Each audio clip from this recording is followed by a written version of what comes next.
I had to really reflect and wonder, like, what was the challenge? Like, I know I have all this potential. I know I do good work. Why couldn't I get there? And the more I thought about it, the more I realized, oh, okay, like, first of all, it's not just about hard work. You have to do things like advocate for yourself.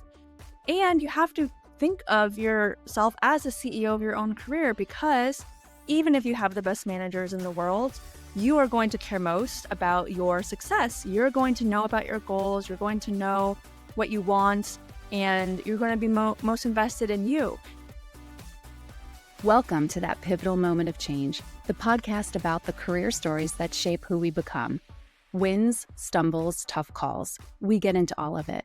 If you're ready to grow, level up, or take a bold leap, you're in the right place. Quick ask, if you're getting value from the show, hit follow. It helps us grow and lets us know what's working. Today we welcome Lorraine K. Lee. Hey, Lorraine, welcome to the podcast. Thank you for having me. Excited to have you here today. Really looking forward to this discussion. Same. Okay, so let's talk about your background and what you're up to today. I spent the first decade of my career in tech leading editorial teams. So I was a founding editor at LinkedIn for 6 years, and then most recently a founding editor at Prezi, the presentation platform. And I was at Prezi for about 3 years and got impacted by the tech layoffs at the end of 2022. And it was at that point that I decided that I would start my own business. So I founded Rise Learning Solutions, and now I speak, I teach, and I'm the author of the book Unforgettable Presence. And I'm really excited to drill into the book with you today. I want to ask you before jumping into that. So being an editor, what was it initially that got you into that line of work?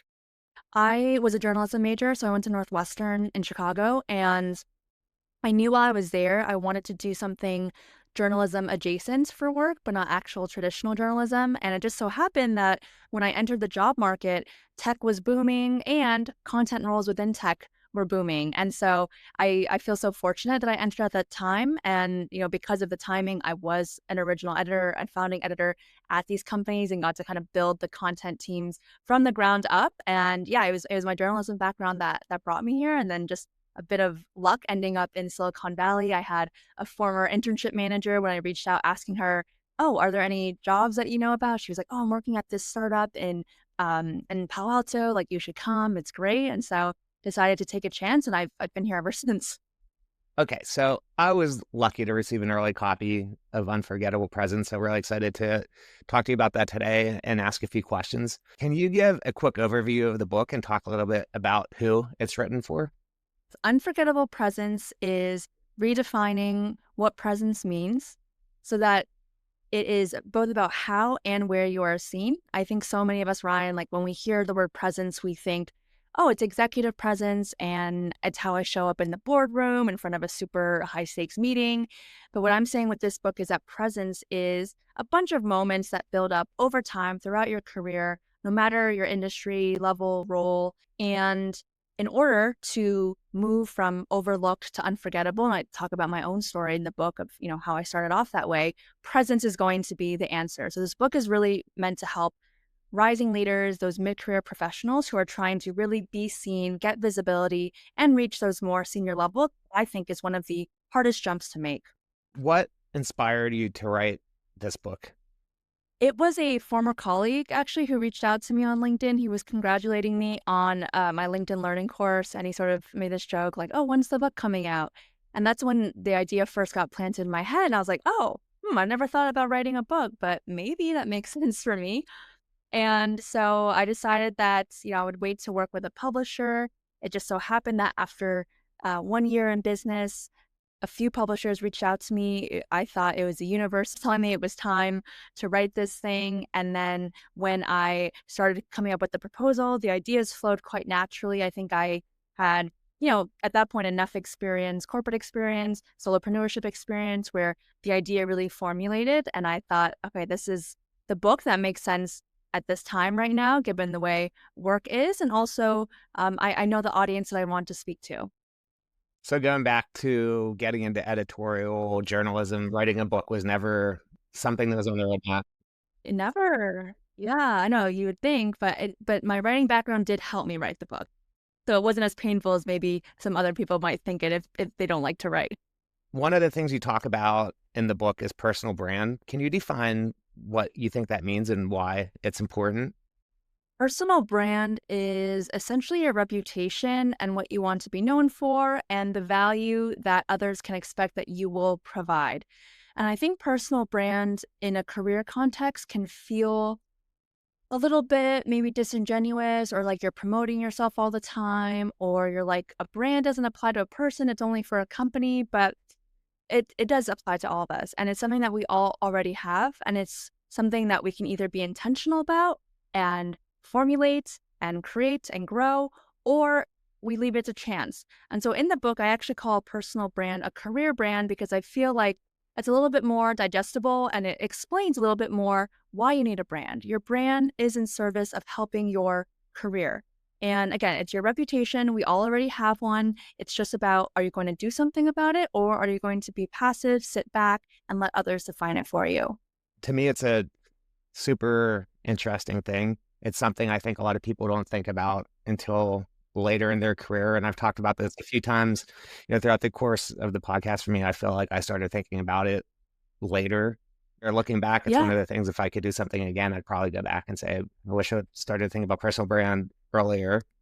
Yeah, exactly. And I think it's what happens is we advance, we go in a company and then again, like you hit a block or you need to shift something about yourself or how others see you. And that's when we start thinking about brand. But it's like, oh, if we had thought about it earlier on and been intentional throughout, yeah, things might have run a little bit more smoothly, or maybe we would have gotten that promotion sooner. So yeah, totally with you. Like I feel like it's something that you only think about later, but my hope is that with this book, people will start thinking about it earlier in their careers. You have great frameworks in the book for thinking about how to go ahead Thank and do that. I you. really appreciated the EPIC framework. Do you want to Mhm. talk for just a moment about what that means? Sure. So I love a good framework. There's a lot of frameworks in the book and acronyms. And so the EPIC career brand framework, EPIC stands for experiences, personality, identity, and community. And these are the four key factors to start thinking about as you think through what is my brand. And so experiences, those are both personal and professional experiences. We all have them, right? That make us who we are today.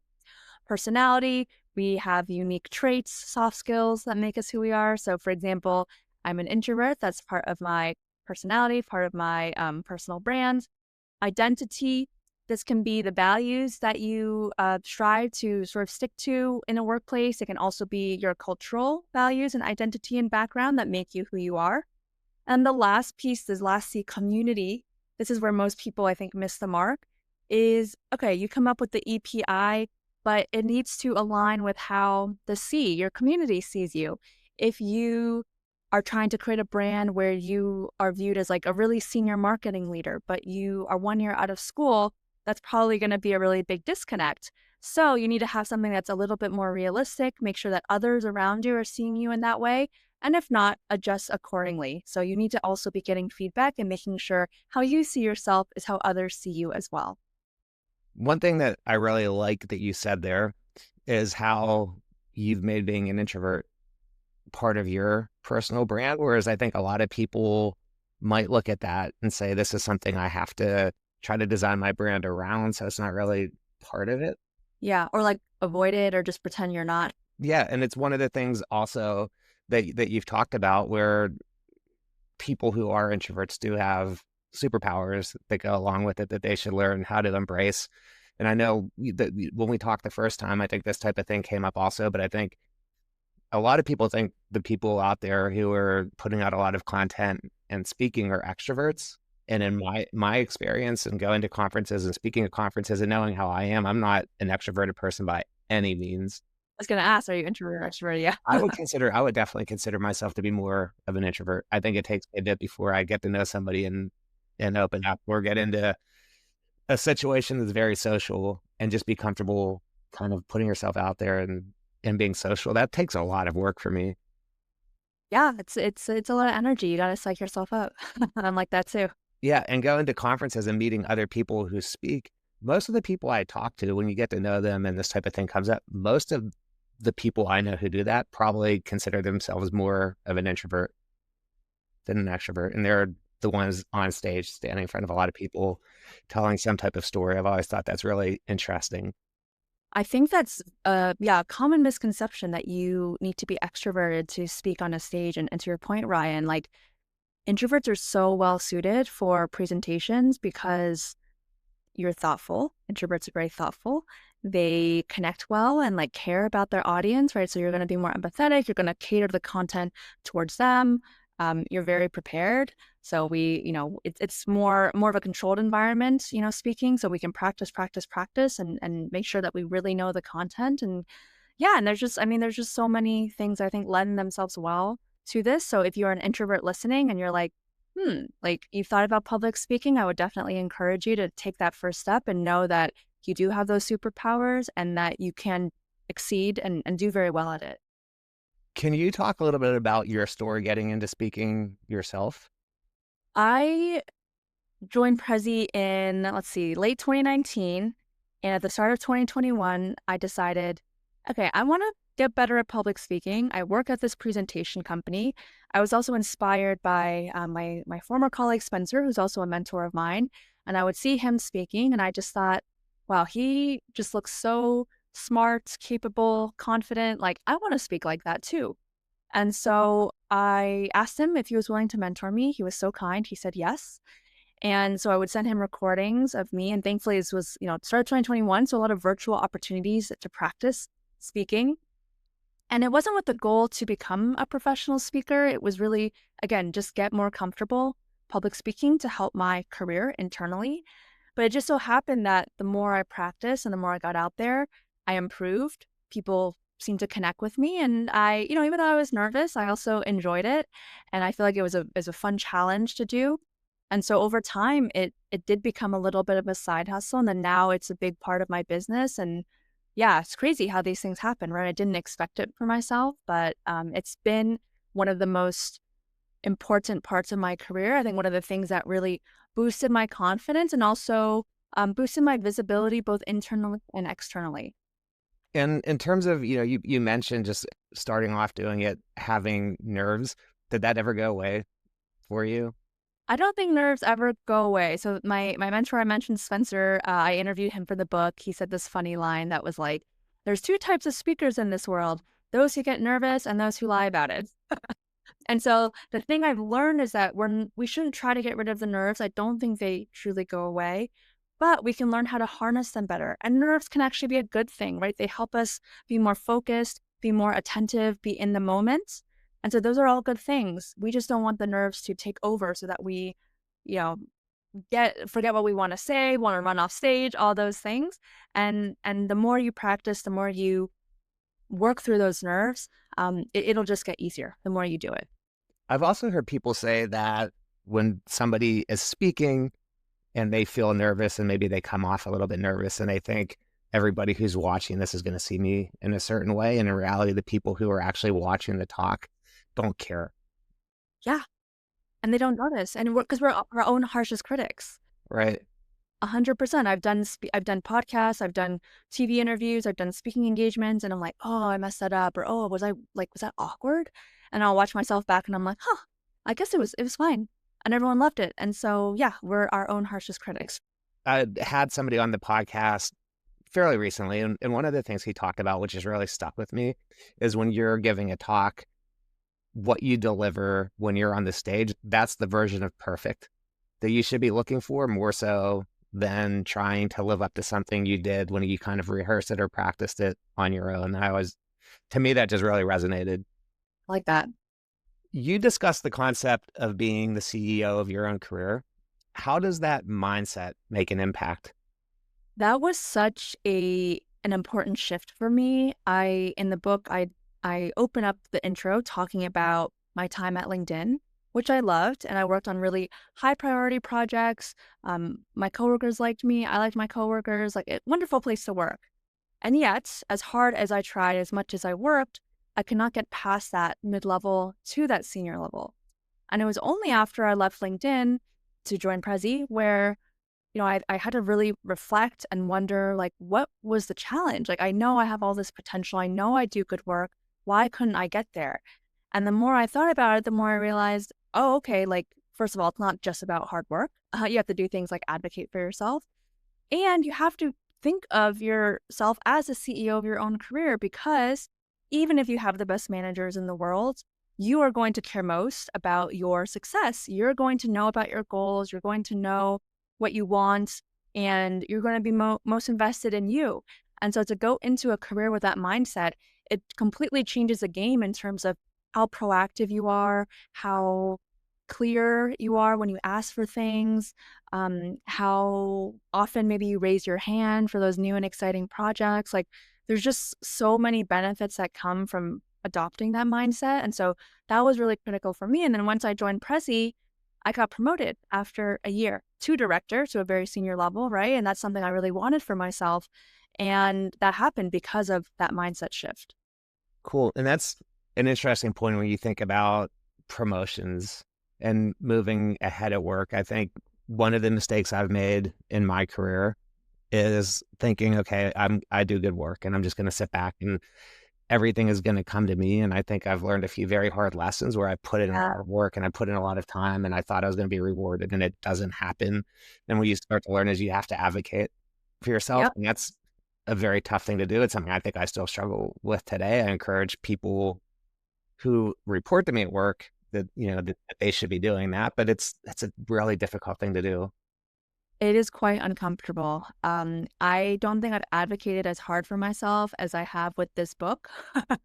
And like really putting myself out there, like, yeah, it's hard. Like, no matter what level you're at, it's hard, it's uncomfortable, but it did get easier for me the more I talked about the book. And similar when you're in corporate, like, it is a muscle that you have to practice using.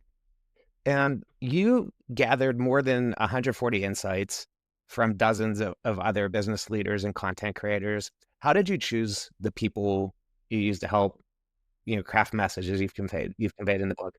My gosh, this was one of the most fun parts of the book, to be able to interview all these amazing business leaders, as you said, content creators. There's a stand-up comedian in there, a poet, best-selling authors. Like, it was just like I got to just reach out to like whoever I wanted to talk to basically and ask. And so, how did I choose? A combination of ways. There's people who I've just admired and seen, from a distance. So, for example, Daniel Pink is someone I've really admired for a long time. He's sold 5 New York Times best-selling books. He is, yeah, just so smart and kind person as well. So I got to talk to him. Corporate Natalie is someone who I've seen a lot on Instagram, super funny, and super smart too. Also has a lot of insights to share, so I was able to reach out to her. And then there were people in my network as well. Matt Abrahams, for example, communications expert, Stanford GSB instructor, and interviewed him for the book. Spencer Waldron, that my mentor I mentioned earlier, been able to interview him. And then, yeah, it's just a combination, reaching out to people in my network and then also just shooting my shot with people I don't know. Love it. And you coined the term RAVE model. Mhm. How did you come up with this to teach others how to grow their ability to influence? I came up with this because I feel like influence can be kind of a nebulous, just ambiguous term. It's like, we know we want influence, but like, how do we get there? And we know it when we see it, but like, what is it exactly? And so RAVE stands for relationships, appearances, visibility, and expertise. And these are what I see as the 4 criteria that can help you build influence, at any level, whether you're introverted, whether you're extroverted. And so there's a lot of obviously different tips that go within each of those categories. But I think to me, as I reflected, okay, who are the people who have influence? What do they do? Rave, that was the way that they got it. Giving and receiving feedback. This has been something else through doing the podcast that has come up, talking to people, just the importance of being able to give feedback, the importance to be able to receive feedback and digest what that feedback is. You talk a little bit about what you call the 3 R's. Can you talk about that a little bit? Yes. So the 3 R's: request, reflect, respond. Sounds obvious, but it's not always obvious. So the first R, request, I feel like this is where a lot of people miss the mark, and the most important step, because a lot of us still wait till the annual performance review to ask for the feedback. And at that point, if you have something to fix, it's too late because the review is happening and you don't have time to fix it. So as much as you can request feedback throughout the year, I think is really important. And then once you've requested that feedback, you want to reflect on it. So it's not something that you have to respond to right away. And oftentimes it's not. Feedback conversations can be very charged, especially if you're getting constructive feedback. Right? It's not easy, even if you are getting feedback often. Like this was my experience. I asked for feedback a lot. People at LinkedIn knew me as the feedback queen, but even still, you ask for feedback, you're like, oh, what is this person about to say? Right? It's like uncomfortable. So reflect and decide, like, how am I going to respond? Is this something that I've heard multiple times? Is this something that I need to address? Or maybe it's just one person who has this random opinion of me and maybe I don't have to deal with it. And then respond. So always say thank you, reply with graciousness, because as scary as it is to get feedback, it's also quite scary to give feedback. And it's easy for that person to be nice and to not tell you the hard things, right? But if someone's telling you the hard thing, that's them wanting to see you improve and actually be better. And so to thank them, know that it was probably hard for them as well. And then you figure out, okay, like, do I act on it, circle back? But those are the three steps. And again, request, I think is important to keep in mind. Absolutely. And you said one thing there. So talking about being on the receiving end of difficult feedback, what advice would you have for somebody who has difficult feedback to give? I know for a lot of people in leadership positions, it's a difficult thing to do. I think it's helpful whenever you get a new team or new team member to ask first how they like to receive feedback, because some people, again, like maybe the introverts, they're like, I would rather have it written out so I can digest it and then show up to the conversation having some background versus having to process everything in the moment. That's one thing you can do. The second thing is the way you deliver it is very important. So avoid the feedback sandwich where you're saying a nice thing, then you kind of put the important feedback in the middle, then you close out with a nice thing again. It's just like, okay, did the person, maybe they missed the actual important feedback, maybe the positive feedback then seems disingenuous. So to make it really clear, like, this is going to be a hard conversation, but I'm telling you this feedback because I want to see you grow. I know you have the potential to do that. And be clear, direct, but also empathetic, and show that you're there to support them. I think some of those strategies work very well. I really like what you said there about the feedback sandwich. I've heard of it referred to as a different type of sandwich Sure, yeah. throughout my career, but I know. everyone, Censor myself. yeah. But I mean, I can't tell you how many times I've got that advice. Yeah. Like the feedback sandwich is the best way to deliver feedback. And I think you Oh, just they brought, say it's the best way. yeah, I mean, I've got that advice. Oh, interesting. Yeah. I've got that advice many times. So it's actually, and I agree with what you're saying. I've gotten that advice too. And then I thought about it some more and I'm like, I don't know about that. What you said, when you start working with somebody new or whatever, how do you like to receive feedback? Maybe it's writing first. It's a great question. I actually have never thought to ask that when starting to work with somebody. I think that's just really a great idea. So I love the concept of the conversational threading that you talk about. What's your go-to conversation starter that works every time? What I like to do is, especially for virtual calls, which is the majority of my calls these days, is I like to pinpoint something from the person's background. And so, like, oh, that's an interesting, like, I like the display behind you, or oh, that's an interesting piece of art, or yeah, just something like the wallpaper. I don't know, something that pops, catches my eye. I think that's always a nice way to start a conversation. Now, if their background is kind of like bland, it's like it's a white wall. I'll usually ask where they're calling in from, and then I want to give them something, right? So it's like, okay, they mentioned where they're based. Oh, I was last there doing this, or oh, I have wanted to go, and oh, I've had this experience. So don't just say, oh, okay, that's nice, I'm based in San Francisco, but try to, like, again, the threads, conversational threading, pull or like find some sort of thread that you can pull on, or give them something that they can respond to. That's powerful. It's really a helpful piece of advice. Mhm. What are some of the bigger challenges you faced in your career, and how did you overcome those challenges? I think one of them was the story I told at the beginning of the book. So really kind of figuring out how to jump from middle management to that senior management level. And I think, again, like the concept of, okay, becoming the CEO of my own career, being intentional with my presence, I think that was really key. I think the layoff was also a pivotal moment, and having to decide, like, what do I want to do, and what is my skill set and what is my appetite for risk as an entrepreneur. was another one. And then I do think that public speaking story I told you, like that was pivotal. I know you too, Ryan, like you have a story, a similar story about like how you kind of fell into it, but like that I feel like really, really grew my confidence and sort of like took me to that next level in terms of, yeah, confidence and just like belief in myself that I can do bigger things. And can you share an instance where a setback or failure turned out to be a hidden opportunity? I think the layoff, because a lot of people would ask me while I was in corporate, have you ever thought about being an entrepreneur? Because they saw my LinkedIn learning course, they saw I was posting content on LinkedIn, and I always said, no, I'm good. I like being in corporate. It's more stable. And I know that if I stay here, it will limit perhaps how big I can grow this brand, this side hustle. But I'm happy here. And then the layoff happened, and I'm like, oh, okay, corporate's not that stable. And so I had to, yeah, it kind of like pushed me, right? It forced me into the direction, it forced my hand where I now really had to think, okay, maybe this is a blessing in disguise. And most layoffs become blessings in disguise. It doesn't seem like it in the moment, but everyone I talk to, they say they've ended up better on the other side.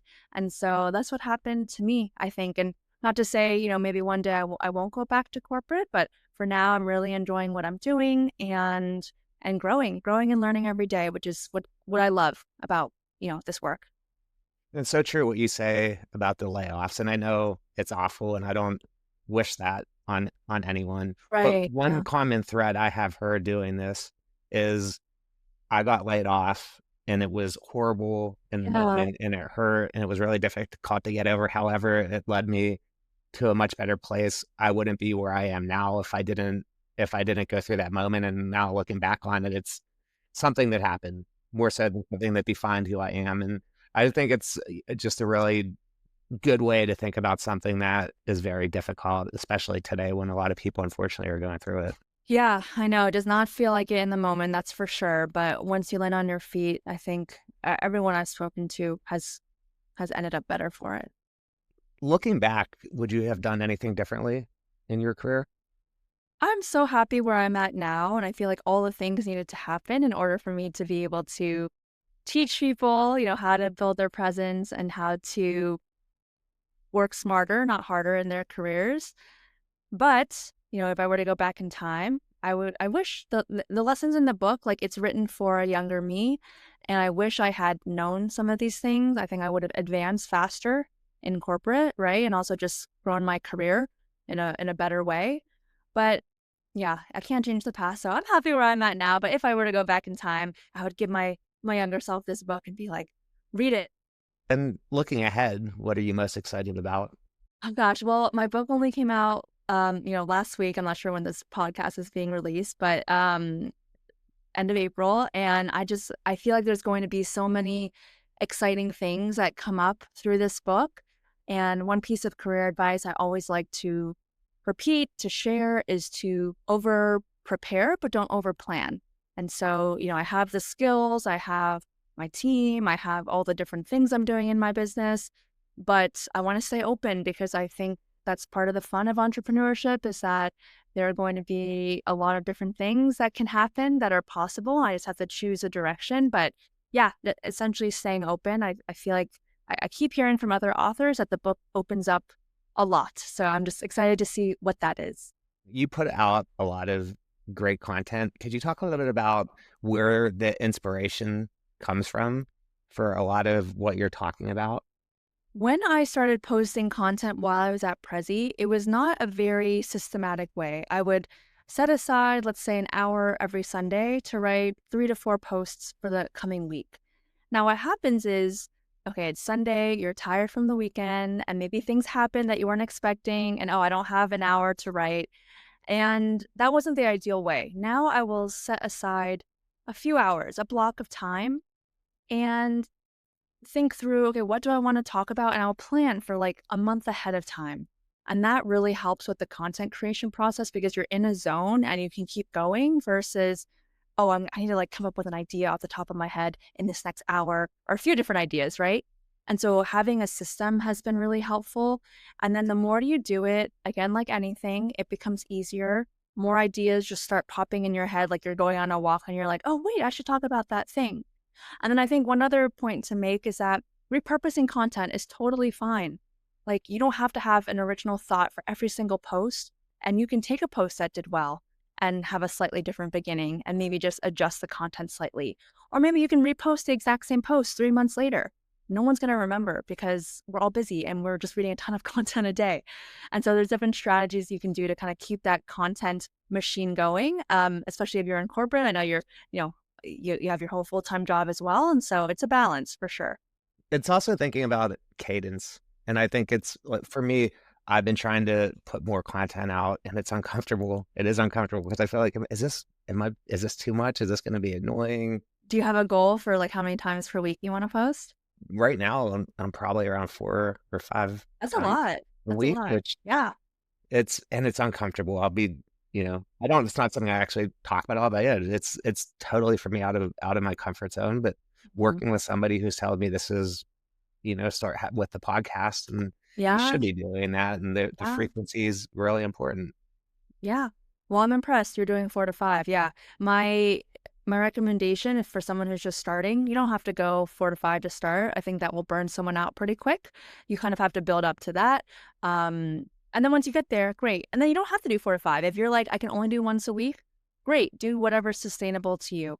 But yeah, 4 to 5, if you can manage it, great. Good advice. And having gone through this now, writing a book, having a book out there in the world, what are some of the bigger lessons you've learned from doing that? And was there anything just really surprised you along the way? I already knew like how powerful it is to have a strong network, but I feel like with this book, it really comes to light just like everyone I've met over my whole career, my decades plus career. It was so cool to just see like how many people were willing to help support me, and also like people I knew, but also strangers. Like a book can only be successful if people are willing to buy it and support you. And so to have built an audience, built a community over, many years, I think that was really rewarding to see, and just like honestly like really touched me. Like, wow, like so many of these people are willing to buy one copy, two copies, five copies, to help me reach my goal and to spread the word. And so I think just the power of community, the power of my network is really key. And that also can apply to, writing the book. Like, again, finding those people to interview. I had to go into my network, figure out who could introduce me to who I could get in touch with through that. So that was really key. And then I think, you surprise yourself sometimes, like you have so many ideas out there and you're like, how does this come together as a book? And do I have enough to say? And yeah, I have enough to say and have enough stories. And it was fun kind of reflecting back, even before I entered the corporate world, just lessons I learned that kind of influence how I am now and where I ended up now. So yeah, it's quite the journey, quite a labor of love, but yeah, just so fulfilling and exciting to have it out there. You've mentioned networking a few times, and I know we talked about it a little bit earlier on. One question I've got a lot talking to people, maybe earlier in career or just trying to figure out how do I get started, is how do you go about building a network? And to me, it's just a really interesting question. And there's a lot of ways to go about it. I think you've done a great job building a presence. Any tips for anyone who are thinking, okay, I do need to do this, and I'm not sure even where to begin? I would start internally at your company. And so you can do informational interviews where you are trying to learn about what someone does and you're not needing anything at that time. So I think if you're at a company, just meeting people internally is really great, hearing their story, getting to know them. You can attend networking events, of course.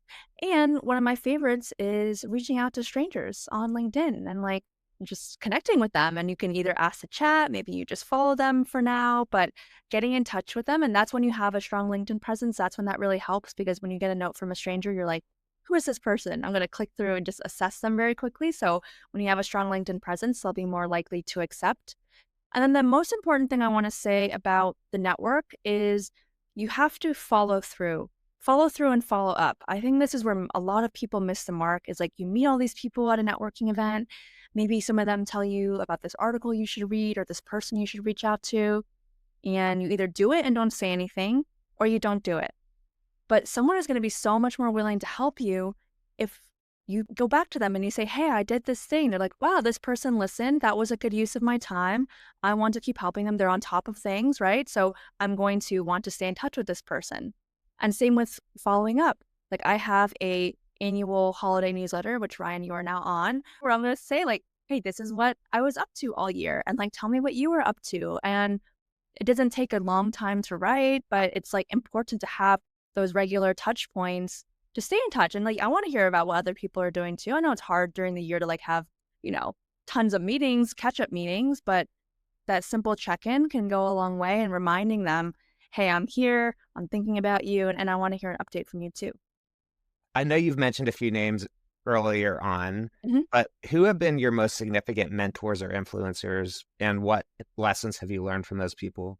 So Spencer Waldron, for sure. I feel like all this public speaking, keynote speaking would not have been possible without him taking time out of his workday to give me feedback and to watch my recordings. That has meant a lot.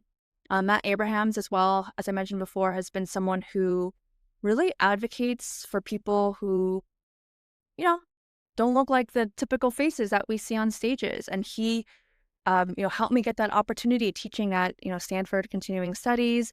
And he also talks about communication, presentations, and he wasn't someone who was like, hey, this is a threat to me, but oh, you have this really interesting take on like the virtual element. And I actually ended up taking over, sort of like doing a different take on his class, and he's doing a different class now. So just like pulling, me up behind him. And then now I get the chance to do the same, with people behind me. But I would say those are some of my mentors. And then, I mean, oh gosh, there's just like so many people. I talk about the book, in the book, this concept of mentor moments, where it's not even like, you have these formal mentors who you're just like checking in with every quarter, but people you build relationships with over time, and you can ask a quick question. And I feel like, especially now as an entrepreneur, I have met so many people, and we become friends, and we're like texting. And so all those people, I feel like in their own way are my mentors as well. So yeah, I wish I could like name all of them. There's like dozens. What advice would you give to someone earlier in their career who are still trying to figure things out? And what advice would you give to a more senior leader? And I recognize this is probably a very difficult question for you because your book is full of lessons for both. Yeah. Curious how you would kind of direct. So apart from the advice of reading my book, I would say for an early career person, the first thing that came to mind when you asked that question is to understand how the promotion process works. I thought it's review time. I'm going to mention that I want to get promoted. You have to ask and make it known, at least 6 months in advance. And don't just let your manager know. Let all of the cross-functional stakeholders know who have a say, who are going to be writing your peer feedback reviews, who are going to be in the promotion room, because it's not just up to one person, also a lesson I learned. So I would say for, ambitious professionals, right? Like understanding how the promotion process works is really key. And then for a senior leader, I would say to make sure you have a strong LinkedIn presence. And it's a really powerful way to expand your visibility, expand your thought leadership, and just get yourself out there, not just to benefit you, but also to benefit the company that you're representing. And I know many leaders are sort of realizing the value of LinkedIn now, which is great. But a lot of people still don't, and they think of it as just a job site. And so I would say your LinkedIn presence is, just as important as your in-person presence, if sometimes not, sometimes a little bit more, because people are forming the impression of you before even meeting you. That's a really good point. Yeah. Moving on here, what is your favorite quote? Favorite quotes? I don't know if I have a favorite quote, but I feel like what I said earlier about over prepare, don't over plan has been something that has really guided me throughout my career and really turned on its head like what I thought my career would look like and what a career was supposed to be. And so I like just this general idea of staying flexible and being open, because I know it's good to have like a general plan, a general sense of where you want to go, but so many things will come your way that you're not anticipating. And I wouldn't want someone to miss out on that because they're like, no, I have to stay on this path and I have this specific goal. There's so much good content out there. It's overwhelming sometimes. What would you recommend to others? I have so many things I can recommend. Okay, so I'll first do a shout out to some authors, some new authors, my book sisters-in-law, as I like to call them. So my friend Jenny Wood just came out with a book called Wild Courage. My friend Melody Wilding just came out with a book called Managing Up. And then for any job seekers in the audience, Madeline Mann, Reverse the Search, her book just came out as well. So they're all awesome people, all friends. Wes Cow has a really wonderful newsletter that I love. She was also interviewed for the book, many, many quotes in the book. My Abraham is my mentor I mentioned, has a podcast that I had the chance to be a guest on that's coming out. I don't know when it's coming out, but it will be out. But he, has tons of great guests on there. What's the podcast? Think Fast, Talk Smart. Oh, okay. Yeah. Yeah. So, gosh, I have so many other suggestions, but I'll leave it at that. And where can people find Unforgettable Presents? You can find it on Amazon and on Barnes and Noble and pretty much anywhere where you can buy your books. You can also visit unforgettablepresentsbook.com. That's my website, and you'll see testimonials. You'll see links for where to buy the book. So that might be a good place to start. And where can people find you? Definitely LinkedIn. So I'm under Lorraine K. Lee. And then I also have a free newsletter called Career Bites. It's weekly bite-sized tips to supercharge your career in 3 minutes or less. And then I have 19 LinkedIn learning courses out. The 20th is on the way this summer. So lorrainekaylee.com/LinkedIn learning, or you can just search my name on the LinkedIn learning platform. Congrats on that content. Also, congrats Thank again you. on the book. I'm super excited to have got a copy and been able to go through it. I think it's great. Highly recommend anyone who's listening to check it out. And Lorraine, thank you so much for taking time to do this today. We really appreciate it. Same. Thank you so much, Ryan. Hey, thanks for listening. If you enjoyed our content today, please like, subscribe, and comment below. We'd love to hear from you. Until next time.